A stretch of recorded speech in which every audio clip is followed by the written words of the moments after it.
పిల్లల్లో తరచూ దగ్గు, జలుబు లేదా గొంతు నొప్పి, ఇన్ఫెక్షన్స్కి గురవడం జరుగుతున్నప్పుడు చెకప్ చేయిస్తే ఎడినాయిడ్స్, టాన్సిలైటిస్ అని తెలిసినప్పుడు ఒక వయసు వచ్చేదాకా ఆగుదాంలే, లేతే సర్జరీ చేయిస్తే వాళ్ళ ఇమ్యూనిటీ తగ్గుతుంది, లేకపోతే వాళ్ళకి వెయిట్ పుటాన్ అవుతారు, ఇలాంటి అనుమానాలతోటి సర్జరీని పోస్ట్ పోన్ చేయడం, తాత్సారం చేయడం కూడా గమనిస్తూ ఉంటాం. ఈ మధ్య పిల్లల్లో టాన్సిల్స్ కానీ ఎడినాయిడ్స్ సమస్యల తీవ్రత మరింతగా పెరిగిందనే చెప్పుకోవచ్చు. మరి పెరగడానికి కారణాలేంటి, ఎప్పుడు సర్జరీ గురించి తప్పనిసరిగా ఆలోచించాల్సి ఉంటుంది, ఎప్పుడు కొంతవరకు డిలే చేయొచ్చు, పిల్లల్లో ఈ సమస్యల లక్షణాలు, ట్రీట్మెంట్స్, ఈ వివరాలన్నీ అందించడానికి Apollo hospitals senior ENT surgeon doctor Koka Rambabu garu మనతో ఉన్నారు. ఆయన అడిగి మరిన్ని విషయాలు తెలుసుకుందాం. నమస్తే sir, welcome to the show. ఈ మధ్య పిల్లల్లో ఈ టాన్సిలైటిస్ కానీ ఎడినాయిడ్స్ సమస్యలు ఇంత ముందుతో పోలిస్తే బాగా ఎక్కువగా వింటున్నామండి, ఎందుకని అంటారు? ఫస్ట్ మనం ప్రాబ్లం గురించి మాట్లాడుకునే ముందర అసలు టాన్సిల్స్, ఎడినాయిడ్స్ అంటే ఏంటో కొంచెం తెలుసుకుంటే చాలా బాగుంటుంది. టాన్సిల్స్, ఎడినాయిడ్ అనేది బాడీలో ఒక పార్ట్. మనకి మామూలుగా అన్ని అవయవాలుగా అవి కూడా ఒక అవయవం. ఇవి మన బాడీలో ఒక ఇమ్యూనిటీ అంటే రెసిస్టెన్స్ పవర్ బిల్డప్ చేయడానికి ఉపయోగపడే లింఫ్ గ్లాండ్స్ యొక్క ఒక స్ట్రక్చర్స్ ఉంటాయండి. ఈ ఎడినాయిడ్స్ అనేది ముక్కు వెనక భాగంలో ఉంటుంది. టాన్సిల్స్ అంటే గొంతులో మనం నోరు తెరిస్తే కనబడేది దాన్ని టాన్సిల్స్ అంటాము. ముక్కు వెనక భాగం ఉండేది అది కనబడదు, అది దాన్ని ఎడినాయిడ్ టిష్యూ అంటారు. ఇవే కాకుండా బాడీలో చాలా అవయవాలు మనకి ఇమ్యూనిటీ డెవలప్మెంట్కి దోహదం చేస్తుంటుంది. ఇమ్యూనిటీకి కావాల్సిన యాంటీబాడీస్ ఇంకా వేరే అన్నీ కూడా ఈ లింఫ్ టిష్యూస్లోంచి తయారవుతుంటుంది. ఎడినాయిడ్ అనేది మామూలుగా పుట్టినప్పటి నుంచే ఉంటుంది, బట్ 1 సంవత్సరం నుంచి 5 సంవత్సరాల వరకు ఈ బాడీ యొక్క ఇమ్యూనిటీ బాగా పెంచడానికి అది సైజు వైజ్ కొంచెం పెరుగుతుంది, ఎందుకంటే అది ఎక్కువ పనిచేస్తూ ఉంటుంది. అలాగే టాన్సిల్స్ 3rd ఇయర్ నుంచి 4th ఇయర్ నుంచి పనిచేయడం మొదలుపెట్టి అది 12-13 ఇయర్స్ వరకు కూడా అది కూడా ఈ లింఫ్ అంటే రెసిస్టెన్స్ కావాల్సినవన్నీ కూడా తయారు చేయడంతో ఆ సైజ్ అనేది కొంచెం పెరుగుతుంది. ఈ ఎడినాయిడ్ అండ్ టాన్సిల్స్ ఈ రెండు కూడా బయట ఎన్విరాన్మెంట్కి ఎక్స్పోజ్ అవ్వడంతో, లైక్ మనం పీల్చుకునే గాలి నుంచి, మనం తీసుకునే ఆహారం కానివ్వండి, లేకపోతే వాటరు, అదర్ లిక్విడ్స్ అంటే ముక్కులోంచి వెళ్ళేది గాలి, నోట్లోంచి వెళ్ళేది ఫుడ్కి రిలేటెడ్ ఐటమ్స్ ఏవైనా కూడా ఈ రెండింటిని స్టిమ్యులేట్ చేసి అక్కడ కొంత ప్రాబ్లం క్రియేట్ చేసేదానికి అవకాశం ఉంటుంది. దానివలన ఆల్రెడీ సైజ్ పెరుగుతున్న వయసు లోపల ఈ రకమైన ఇన్ఫెక్షన్స్ కానివ్వండి, వైరస్ ఎక్స్పోజర్ కానివ్వండి, అలర్జీస్ కానివ్వండి, వీటి వలన సైజు ఉన్నట్టుండి పెరిగి వాళ్ళు ఇబ్బందుల్లోకి లోనవుతుంటారు. సో బేసిక్గా ఎడినాయిడ్ అండ్ టాన్సిల్స్ అనేది బాడీలో ఒక పార్ట్. అవసరం బట్టి అవి సైజ్ పెరుగుతూ ఉంటుంది, కానీ బయట ఉండే ఎన్విరాన్మెంటల్ ఫ్యాక్టర్స్ తోటి అది సైజ్ పెరగడంతో కొన్ని ఇబ్బందులు కలుగుతాయి. ఓకే, ఎలాంటి సిమ్టమ్స్ ఉంటూ ఉంటాయి? యూజువల్గా ఎడినాయిడ్స్ పెరిగినప్పుడు ముక్కు వెనక భాగం ఉంటుంది కాబట్టి వాళ్ళకి ఫస్ట్ బ్రీతింగ్ ప్రాబ్లంతో స్టార్ట్ అవుతుంది. సో బ్రీతింగ్ ప్రాబ్లం స్టార్ట్ అవ్వగానే వాళ్ళు నోరు తెరిచి పడుకోవడం, అలాగే గురక పెట్టడము, అలాగే నిద్ర లోపల డిస్టర్బెన్స్ అంటే నిద్ర అనేది వాళ్ళు పడుకున్నప్పుడు బాడీ ఎప్పుడైతే రిలాక్స్ అవుతుందో వాళ్ళు మామూలుగా పీల్చుకునే గాలి అంటే ది అమౌంట్ ఆఫ్ ఎయిర్ లోపలికి వాళ్ళకి వెళ్ళేది ఇన్సఫిషియెంట్గా ఉండడంతో ఆక్సిజన్ కూడా బ్రెయిన్కి అందడం తగ్గడంతో వాళ్ళు ఉలిక్కి పడి లేవడం, లేకపోతే చాలా రెస్ట్లెస్గా ఉండడం, అంటే నిద్రపోతున్నప్పుడు ఒక దగ్గర ఉండరు, దొర్లుతూ ఉంటారు అటు ఇటు. అలాగే డ్రూలింగ్ ఆఫ్ సెలైవ్ అంటే నోట్లోంచి ఉమ్ము కారడం, ఎందుకంటే వాళ్ళు కంట్రోల్గా ఉండదు వాళ్ళకి మింగడం అనేది, దాంతో చొంగ కార్చడం లాంటిది అది ఉంటుంది. అలాగే కొంతమందికి సైజ్ పెరిగే వరకల్లా వాయిస్లో డిస్టర్బెన్స్ అంటే ముద్దగా మాట్లాడుతున్నట్టు, నోస్ క్లోజ్ చేస్తే మాట్లాడుతున్నట్టు ఎట్లా ఉంటుంది అలాగా. అలాగే దీనికి తోడు back part of the nose ఇయర్కి రెండింటికి కనెక్షన్ ఉంటుంది. సో ఇయర్ నార్మల్గా పనిచేయాలి అంటే గాలి అనేది నోస్ ద్వారా, తర్వాత ఈ రెండింటికి ఉండే కనెక్షన్ ఈస్టేషన్ ట్యూబ్ అంటారు, దీని ద్వారా గాలి సర్క్యులేట్ అవుతూ హెల్దీగా ఉంచుతుంది. ఎప్పుడైతే ఎడినాయిడ్ పెరగడంతో ఈ పర్టికులర్ ప్రక్రియ ఆగిపోవడంతో చెవిలో కూడా ప్రాబ్లమ్స్ రావడం, అంటే చెవి బ్లాక్ అయిపోయి ఉన్నట్టుండి మధ్యరాత్రిలో వాళ్ళకి సివియర్ పెయిన్ రావడం, ఇన్ఫెక్షన్ వలన కానివ్వండి, బ్లాకేజ్ వలన కానివ్వండి, వినబడ్డం తగ్గిపోవడం. సో ఈ రకంగా గాలి పీల్చుకోవడంలో ఇబ్బందులు, చెవి పరంగా ఇబ్బందులు, మాట్లాడేటప్పుడు ఇబ్బంది, అలాగే వాళ్ళది నిద్ర సరిపోకపోవడంతో వాళ్ళకి స్నోరింగ్, రెస్ట్లెస్నెస్, ఇంకా కొంతమంది నాక్టర్నల్ మిక్చురేషన్ అంటారు, అంటే నిద్రలోనే వాళ్ళు యూరిన్ పాస్ చేయడం, అది కూడా ఒక ప్రాబ్లం ఉంటుంది దీనివలన. ఇంకా ముందు ఇదే ప్రాబ్లం కంటిన్యూ అవుతుంటే గాలి సక్రమంగా పీల్చుకోలేకపోవడంతో, అలాగే నోరు తెరిచి పడుకోవడంతో ఫేషియల్ డెవలప్మెంట్ అంటే నార్మల్గా ఫేస్ స్ట్రక్చర్స్ మనకుండే దవడలు, పై దవడ, కింది దవడ, అలాగే డెంటిషన్ అంటే పళ్ళు ప్రాపర్గా డెవలప్ అవ్వడము, వీటన్నిటిలో కూడా కొంత ప్రాబ్లమ్స్ కూడా వాళ్ళు ఫేస్ చేస్తారు. అంటే అది ఓవర్లుక్ చేయడమో లేకపోతే క్రానిక్గా ఈ ప్రాబ్లం కంటిన్యూస్గా ఉండడంతో డెవలప్మెంట్ ఏజ్ లోపల, so around 5 years to 8 years time లోపల కూడా ఈ ప్రాబ్లం కంటిన్యూ అవుతుంటే వాళ్ళకి ఫేస్ స్ట్రక్చర్ ప్రాపర్గా డెవలప్ కాకపోవడము, ఇవన్నీ కూడా మనం ఈ ఎడినాయిడ్ టాన్సిల్స్ ప్రాబ్లంలో చూస్తుంటాం. యూజువల్గా చల్లటి వాతావరణంలో అయితే ఐస్ క్రీమ్ కానీ ఇలాంటివి ఏమైనా తిన్నప్పుడు వాళ్ళకి ఏదైనా ఇబ్బంది కలిగినప్పుడే ఈ ప్రాబ్లమ్స్ని ఐడెంటిఫై చేయడం ఎక్కువగా చూస్తూ ఉంటామండి. అంటే వీటికి సంబంధం ఉంటుందంటారా?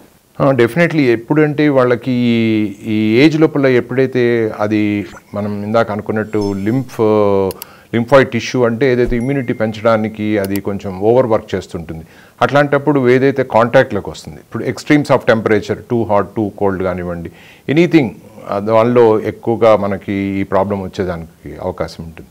అంటే not only just cold temperature, but దాంతోపాటు ఉండే యాడెడ్ ఇన్ఫెక్షన్స్ మనం గమనించాలి. ఇప్పుడు ఎక్కువగా మనం అవుట్ సైడ్ ఫుడ్స్ తీసుకుంటే లైక్ ప్రిజర్వ్డ్ ఫుడ్ కానివ్వండి, ప్యాక్డ్ ఫుడ్ కానివ్వండి, వీటన్నిటిలో ఎన్నో కెమికల్స్ ఉంటాయి.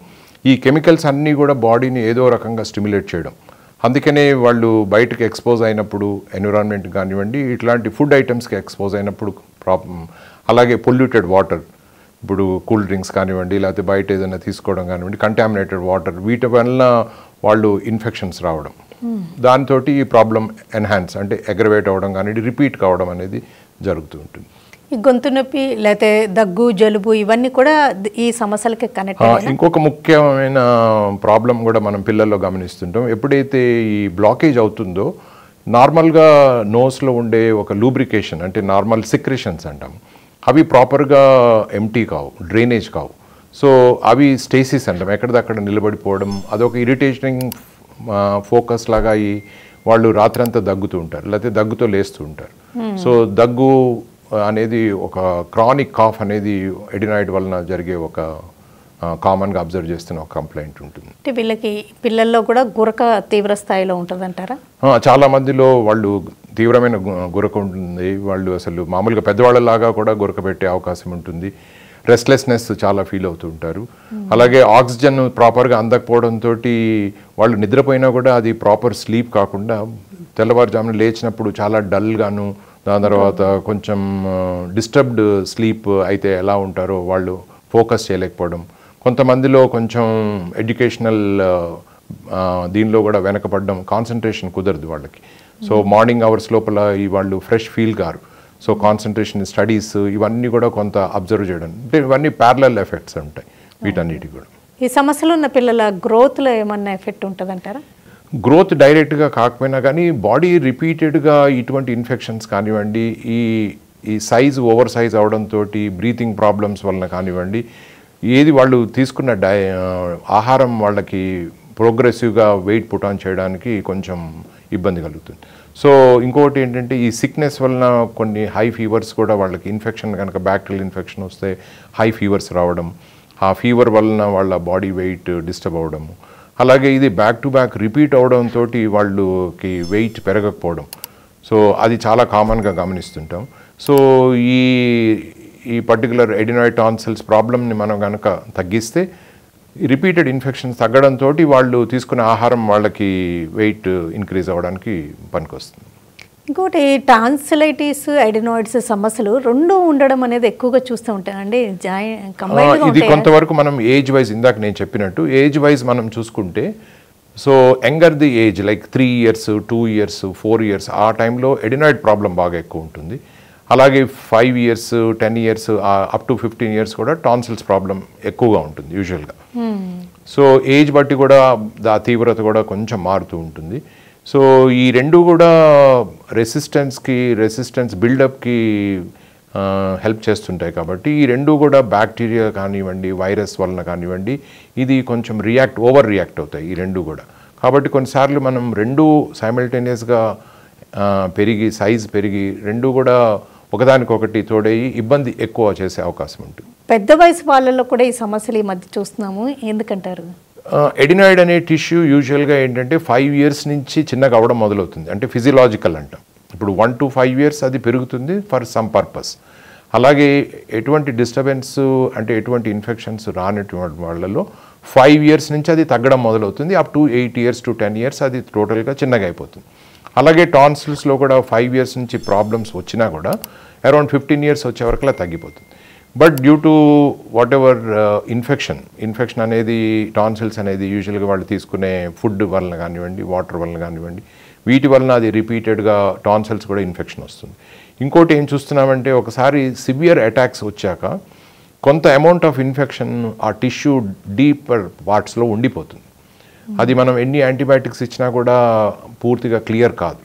క్లియర్ కాకుండా ఆ లోపల సెటిల్ అయిన ఇన్ఫెక్షనే మళ్ళీ ఇంకొకసారి రావడానికి కొంచెం మళ్ళీ ఏదైనా ట్రిగ్గర్ ఉన్నప్పుడు ఆల్రెడీ కొంత ఉన్న ఇన్ఫెక్షన్ మళ్ళీ రిపీట్ అవుతుంటుంది. సో అడల్ట్స్లో ఈ పర్టికులర్ రీజన్ ఎక్కువ కారణం ఉంటుంది. ఇంకా మీరు సర్జరీ అవసరము అన్నప్పుడు చాలామంది పేరెంట్స్ ఒక సర్టెన్ ఏజ్ వచ్చాక ఈ సమస్యలను వాళ్ళే ఓవర్కమ్ అవుతారు, లేకపోతే సర్జరీ వల్ల ఎన్నో సైడ్ ఎఫెక్ట్స్ ఉంటాయని కూడా భయపడుతూ ఉంటారు కదా, వాళ్ళకి మీరు ఏం చెప్తారు? అది చాలా న్యాచురల్ క్వశ్చన్. ఎవరైనా చిన్నపిల్లలకి ఆపరేషన్ అంటే వాళ్ళు భయపడతారు. అలాగే దీనికి ఒక న్యాచురల్ రిగ్రెషన్ అనేది కూడా ఉంది. అది ఇట్ ఈస్ బీన్ ఎస్టాబ్లిష్డ్. కాబట్టి ప్రతి వాళ్ళకి ఆ డౌట్ వస్తుంది, ఎందుకు చేస్తున్నారు ఆపరేషను, చేయాలా వద్దా, అసలు చేయకపోతే ఏమవుతుంది అనేది కామన్ క్వశ్చన్ పేరెంట్స్ నుంచి ఉంటుంది. అయితే ఇప్పుడు ఏదైనా కూడా జబ్బు యొక్క తీవ్రత ఆ పర్టికులర్ చైల్డ్ యొక్క సఫరింగ్ బట్టి డిసైడ్ చేస్తాం. అలాగే పీరియాడిసిటీ అంటే ఎంత ఫ్రీక్వెంట్గా ప్రాబ్లం వస్తుంది, అలాగే మనం ట్రీట్మెంట్ చేశాక ఎంతవరకు నార్మల్కి వస్తున్నారు వాళ్ళు. So first priority is always to treat them either medically or home remedies కానివ్వండి. యాజ్ న్యాచురల్గా కూడా బాడీ కనుక అది ఫైట్ చేసి తగ్గించగలిగితే ఈ 3 ఆప్షన్సే ఫస్ట్ ఆప్షన్. బట్ ఈ మూడింటికి కాకుండా ప్రాబ్లం కనుక బాగా రిపీట్ అవుతూ ఉందంటే మాత్రం ఆ ఇబ్బంది ఏదైతే స్లీపింగ్ డిస్టర్బెన్సెస్ వస్తున్నాయో, అలాగే చెవి మీదకు వచ్చే ప్రాబ్లమ్స్ వలన తప్పకుండా ఆపరేషన్కి ఆప్ట్ చేయాల్సిన అవసరం ఉంటుంది. ఆపరేషన్ చేస్తే వీటన్నిటి నుంచి కూడా చాలా రిలీఫ్ ఉంటుంది. మరి ముఖ్యంగా టాన్సిలైటిస్ సమస్య 7 years అండ్ అబోవ్ అయిపోయాక అది ఆటోమేటిక్గా తగ్గిపోతుంది అనుకుంటారు, అలా ఉంటుంది అంటారా? చాలా వరకు మనం ఈ రిపీటెడ్గా అవి జరిగేదాన్ని కనుక మనం క్యాచ్ చేయగలిగి అసలు ఈ ట్రిగ్గర్ ఎందుకు అవుతుంది, ఈ ప్రాబ్లం ఎందుకు వస్తున్నది, అది కనుక పేరెంట్స్ బాగా కీన్గా అబ్జర్వ్ చేసి దాన్ని కనుక అవాయిడ్ చేయగలిగితే డెఫినెట్లీ ఆపరేషన్ అవసరం లేదు. ఒకప్పుడు ఈ టాన్సిల్స్ అడినాయిడ్స్ చాలా కాలం కిందట అంటే సే అబౌట్ 50 years బ్యాక్ కానివ్వండి, ఒక 70 years బ్యాక్ ఒక రిచువల్ లాగా తీసేసేవాళ్ళు. టాన్సిల్స్ అడినాయిడ్ ఉండేది. ఆ తర్వాత అండర్స్టాండింగ్ ఆఫ్ ఈ ప్రాబ్లం కానీ understanding of this particular process ఇవన్నీ చూశాక ఆ టాన్సిల్స్ అడినాయిడ్ ఆపరేషన్ చేయడం చాలా తగ్గిపోయింది. బట్ ఈ మధ్య లాస్ట్ ఒక 2-3 years అనండి, లేకపోతే పోస్ట్ కోవిడ్ పీరియడ్ అనండి.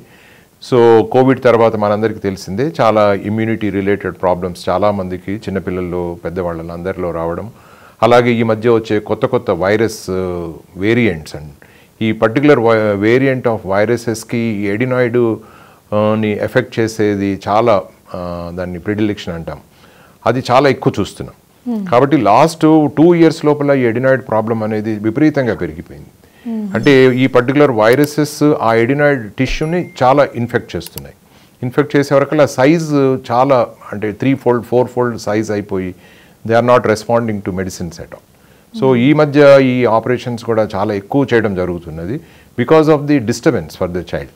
మీరు ఇందాక అన్నట్టు వెయిట్ పెరగకపోవడము, కాన్స్టెంట్గా సిక్ ఉండడము, కాన్స్టెంట్గా ఈ కోల్డ్ ఉండడము, అసలు వాళ్ళకి కాన్స్టెంట్ కాఫ్ ఉండడం, అసలు they are never free from any complaint.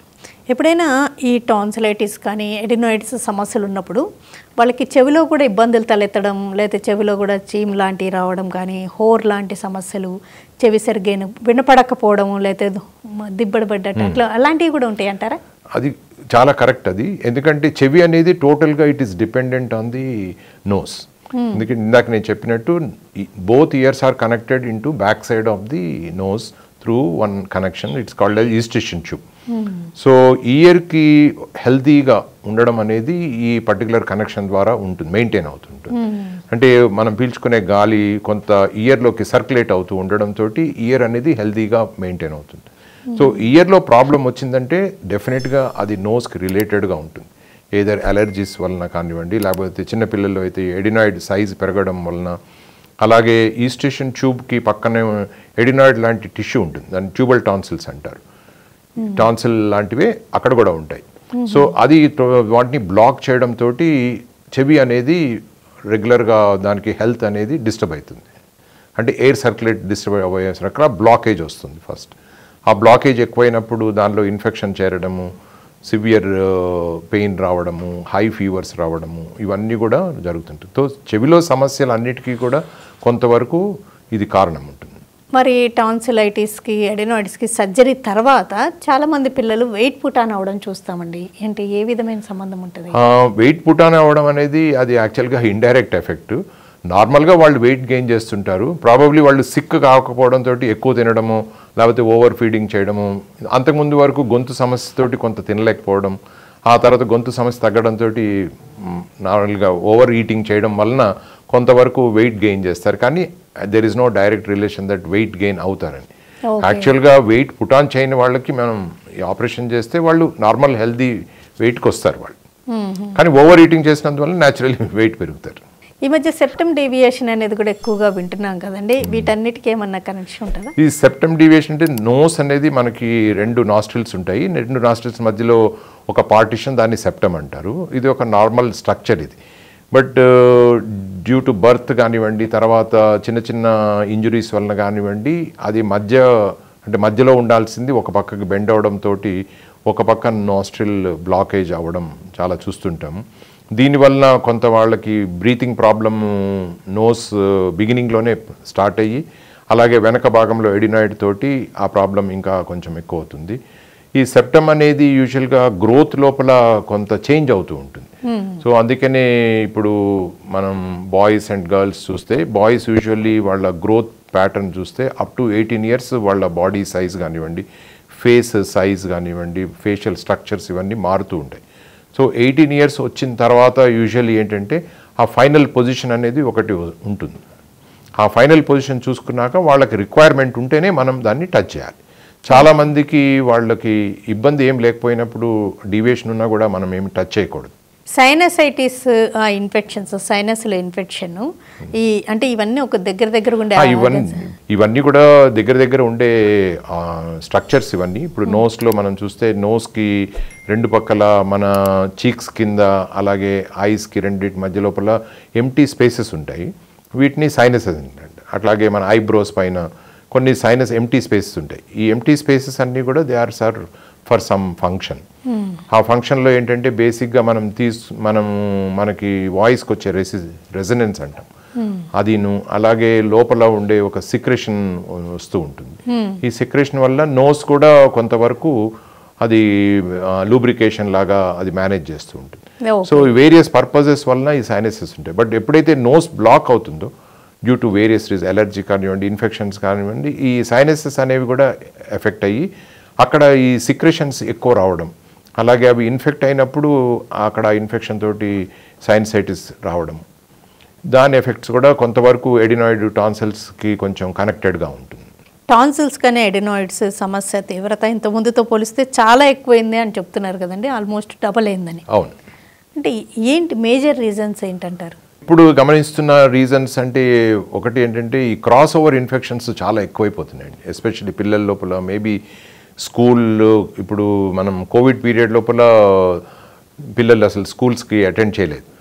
So ఈ క్రాస్ ఓవర్ ఇన్ఫెక్షన్స్ చాలా తగ్గి వాళ్ళు హెల్త్ చాలా వరకు బాగా మెయింటైన్ అవుతూ ఉండింది.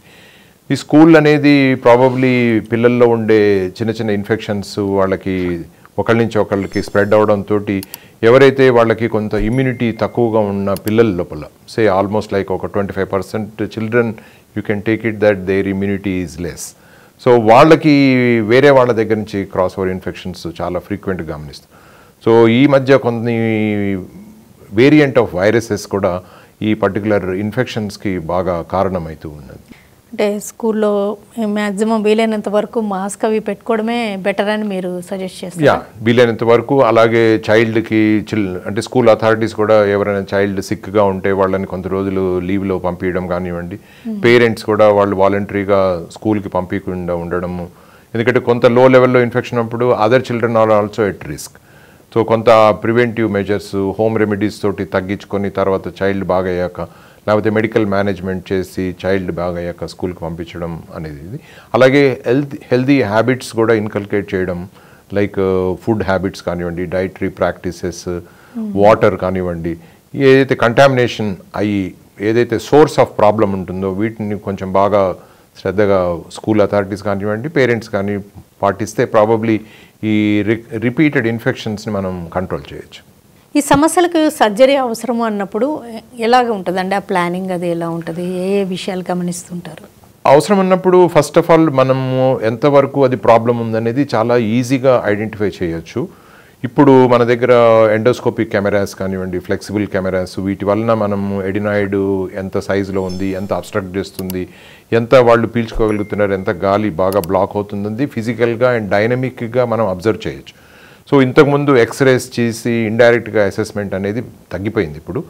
ఇప్పుడైతే డైరెక్ట్గా మనం కెమెరా తోటి ఎంత చిన్న పిల్లలకైనా కూడా మనం డయాగ్నోస్ చేయొచ్చు. అంటే యాక్చువల్గా ప్రాబ్లం ఎంత ఉన్నది అనేది డైనమిక్ ప్రాబ్లం మనం అసెస్ చేయొచ్చు.